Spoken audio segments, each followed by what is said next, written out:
गुजरात विधानसभा बिसायख'थिनि सिगांनो गुजरात रायजोआव मोनसे गिथावना आरो दुखुनांथाव जाथाय। बे गिथावना जाथाया नुजाथिदों गुजरात रायजोनि मरबी मुंनि जायगायाव। जाथायाव जिउ गोमादों खमैबो 146 सुबुंफोर।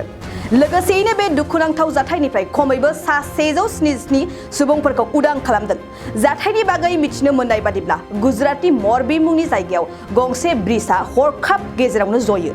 जाहोनाव ब्रिजनि सायाव थानाय गोबां सुबुंफोरा दैयाव गलाङो।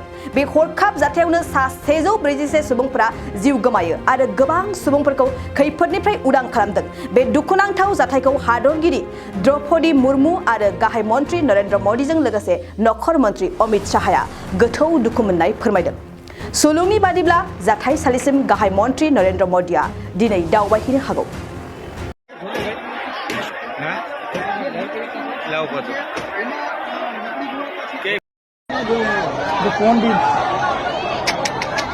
જોવા તું નથી શૂટિંગ ઉતારી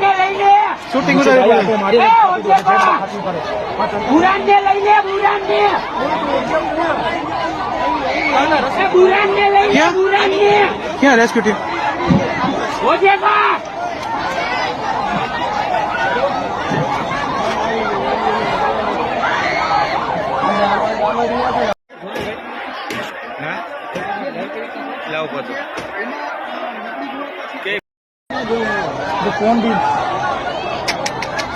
જોવા તું નથી શૂટિંગ ઉતારી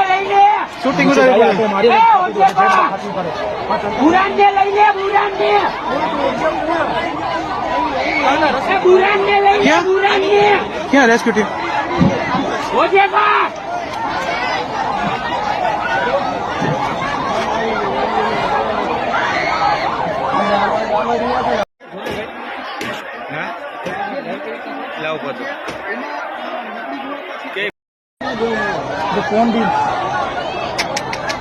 જોવા તું નથી શૂટિંગ ઉતારી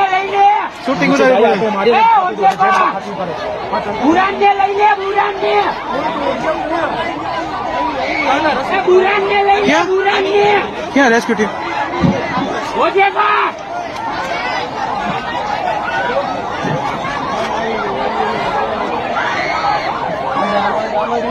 फै बयबो फै जमदुवार दख'रानि थाखाय मोनसे फोसावथाय। गसाइगाव महकुमानि सिङाव थानाय जमदुवार दख'रा एबसुआ सानथामनि हाबाफारिजों गाजा गोमजायै 5थि खेब बोसोरसालिया जथुम्मा खुंफुंगोन। फैगौ नबेम्बर दाननि 6, 7 आरो 8 खालारखालि सानथामनि मेहेरगोनां हाबाफारिजों गाजा गोमजायै खुंफुंगोन।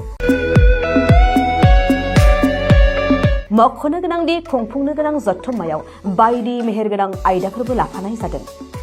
बेबायदिनो भलिबल, काबादि, खन्थाइ आवरायनाय, लिरनाय बायदि दिन्थिफुंनाय आयदाफोर लोगोआव जांख्रिथायारि देंखोगिरि दैख्लं खुंगुर बसुमतारी देंखोमु 1, 2, 3 मेथाइ खननाय बादायलायनायबो लानाय जागोन। फारि बायदियै देंखोमु 1, 2, 3 मेथाइ रोजाबनायाव दख'रानि बेन्दोंआव थानाय गामिफोरनिफ्राय 14 बोसोरनिफ्राय 30 बोसोरसिमनि गेजेराव थानाय बिजाथिफोरा मेथाइ रोजाबगिरिफोरा बादायलायनायाव बाहागो लानो हागोन। मोनाबिलिनि हारिमु बादायलायनायाव गाव गावनि रोंगौथिजों बिजाथिफोरा बाहागो लानो हागोन।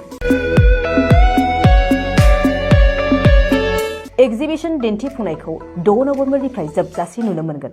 6 नबेम्बरनिफ्रायनो भलिबल आरो काबादि गेलेनाय बादायलायनाया जागोन। 8 नबेम्बर 2022 इं अक्ट' खालारखालि हारिमु मोनाबिलियाव मिस्टार प्रेक्टिकल बसुमतारी आरो मिस दीप्ति बसुमतारी मोननि गाबगोनां हारिमु आरो फेस्ला दिन्थिफुंनायखौ नुनो मोनगोन।